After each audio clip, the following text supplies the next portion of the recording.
तो hello friends, welcome back to our YouTube channel ITI step forward. तो friends, आज की इस वीडियो में हम बात करने वाले हैं जो मध्य Pradesh metro rail corporation limited की ओर से वैकेंसी निकल कर आ रही है, तो उसके बारे में डिस्कस करेंगे। तो ये जो मध्य प्रदेश मेट्रो रेल है, ये क्या है? A joint venture of a government of India and government of Madhya Pradesh, मतलब एमपी गवर्नमेंट के अंतर्गत ये मेट्रो रेल आती है। तो इससे पहले ये जो वैकेंसी थी ये 2023 में आई थी। उसके बाद से ये वैकेंसी अब निकल कर आ रही है। जो हमारे आईटीआई की फिटर ट्रेड है, इलेक्ट्रॉनिक्स है, तो सभी प्रकार की ट्रेडों के लिए वैकेंसी निकल कर आ रही है। तो आइए डायरेक्ट चलते हैं इसके ऑफिशियल नोटिफिकेशन की ओर।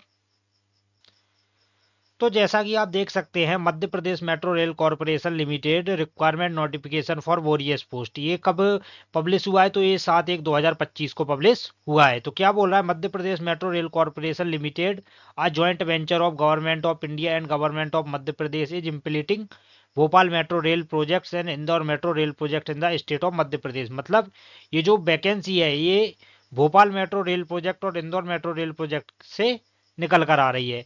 और बात कर लेते हैं इस जॉब की। तो ये जॉब कब तक रहेगी? तो ये जॉब हमारी कॉन्ट्रैक्ट बेसिस है। और कितने साल के लिए है? तो 5 साल के लिए ये जॉब है। मतलब अगर आप की इसमें जॉब लग जाती है तो 5 साल तक ये आपको निकाल नहीं सकती है। उसके अलावा बात कर लेते हैं इसकी नंबर ऑफ पोस्टेज की। तो क्या क्या पोस्टें निकाली गई हैं? तो क्या बोल रहा है पोस्ट में? The required eligibility criteria for various post आज मेंटेनेड बिलो। तो सबसे पहली जो पोस्ट है वो है supervisor signal and telecom and rolling stock की। कितनी पोस्टें दी गई हैं? 2 पोस्टें दी गई हैं, जिसमें यूआर और एसटी की एक एक पोस्टें दी गई हैं। क्या बोल रहा है? 3 years engineering diploma in electrical electronics mechanical discipline from government recognise university institute. मतलब जिसने भी इंजीनियरिंग किया है, किससे? इलेक्ट्रिकल से, इलेक्ट्रॉनिक मैकेनिकल से, तो वो इसमें अप्लाई कर सकते हैं। उसके अलावा दूसरी पोस्ट की बात कर लेते हैं। तो दूसरी है मेंटेनर सिग्नल एंड टेलीकॉम। तो मेंटेनर सिग्नल एंड टेलीकॉम की कितनी है? इसमें दो, जो 3 पोस्टें हैं, 2 तो फीमेल की हैं, एक ओपन है। और आगे बढ़ते हैं और आगे बात कर लेते हैं। तो इसमें पोस्टें आ जाती है हमारी मेंटेनर ट्रैक्शन एंड ईक्यूएम।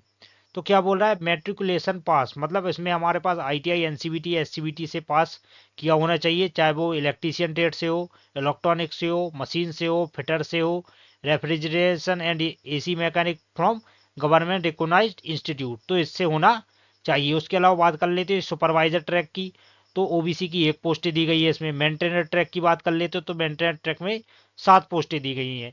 स्पेशली ये जो पोस्टें निकाली गई है ये सिर्फ फिटर ट्रेड के लिए, मतलब जिसने 2 साल से मतलब एनसीबीटी से फिटर से जो आईटीआई पास आउट है, तो उसके लिए ये पोस्टें दी गई हैं। कितनी पोस्टें हैं? 7 पोस्टें, जिसमें यूआर की एक पोस्ट है, यूआर फीमेल की एक पोस्ट है, ओबीसी की एक पोस्ट दी गई है, एसटी की 2 पोस्टें हैं, एससी की एक पोस्ट है, ईडब्ल्यूएस की एक पोस्ट है।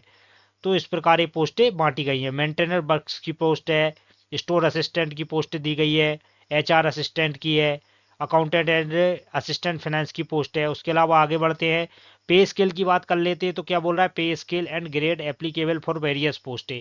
तो सुपरवाइजर के लिए जो पे स्केल रहेगा वो 35,000 से 1,10,000 रहेगा। उसके अलावा मेंटेनर का पे स्केल की बात कर लेते हैं। तो जो ग्रेड 1 का रहेगा वो रहेगा 25,000 से 80,000, ग्रेड सेकंड का रहेगा 20,000 से 60,000। उसके अलावा इसमें एचआर असिस्टेंट का भी दिया है, अकाउंटेंट असिस्टेंट फाइनेंस का भी दिया है। एक्सपीरियंस एंड प्रेजेंटेड बाय पे रिक्वायरमेंट फॉर एलिजिबिलिटी। ये एलिजिबिलिटी बताई गई है कि क्या क्या एलिजिबिलिटी होनी चाहिए।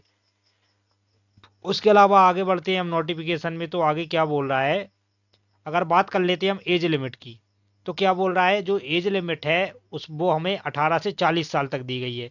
लेकिन इसमें जो रिलैक्सेशन मिल रहा है, क्या बोल रहा है? Maximum age limit for MP domicile, मतलब जो एमपी के कैंडिडेट हैं उनके लिए जो एज है उसमें रिलैक्सन दिया जा रहा है। जैसे ओबीसी के लिए 3 साल का, एससी एसटी के लिए 5 साल का जो रिलैक्सन दिया जाता है, तो वो रिलैक्सन दिया जा रहा है। आगे बढ़ते हैं और क्या बोल रहा है नोटिफिकेशन में?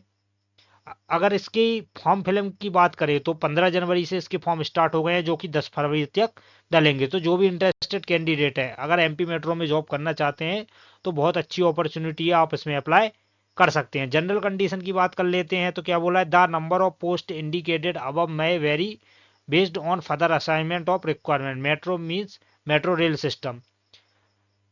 उसके अलावा हाउ टू अप्लाई की बात कर लेते हैं। तो बोल रहा है eligible and willing candidates for the aforesaid post are required to apply online through website, मतलब आपको ऑनलाइन ही एप्लीकेशन को फॉर्म वगैरह फिलअप करना है, और डॉक्यूमेंट्स आपके जो नॉर्मली डॉक्यूमेंट्स रहते हैं वो रहेंगे ही।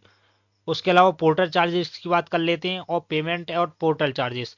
तो क्या बोल रहा है, कैंडिडेट्स आर रिक्वायर्ड टू पे one time non refundable MP online portal charges, that is मतलब आपका जो पोर्टल चार्ज रहेगा वो 170 प्लस रहेगा, जिसमें 18% जीएसटी भी रहेगा। जो पेमेंट मोड है वो credit card, debit card, internet banking, UPI के माध्यम से किया जाएगा। सिलेक्शन प्रोसीजर की बात कर लेते हैं, तो बोल रहा है MP MRCL reserve the right to shortlist any candidate for interview. Priority for shortlisting shall be relevant metro experience and seniority in desired pay scale. The decision of selection committee shall be final. तो ये इसका मतलब क्या selection procedure जो रहेगा वो exam के through होगा। उसके अलावा इसकी लास्ट डेट की बात कर लेते तो 15 जनवरी से इसके फॉर्म स्टार्ट हुए हैं और 10 फरवरी तक इसके फॉर्म फिलअप होने हैं। तो फ्रेंड्स, अगर आप इंटरेस्टेड हैं और अगर आप फिटेड से हैं तो ये पोस्टें आपके लिए बहुत ही अच्छी हैं। तो जाइए जल्दी से फटाफट अप्लाई कीजिए। और फ्रेंड्स, अगर आपको वीडियो पसंद आया तो वीडियो को लाइक करके चैनल को सब्सक्राइब पक्का से कर लें,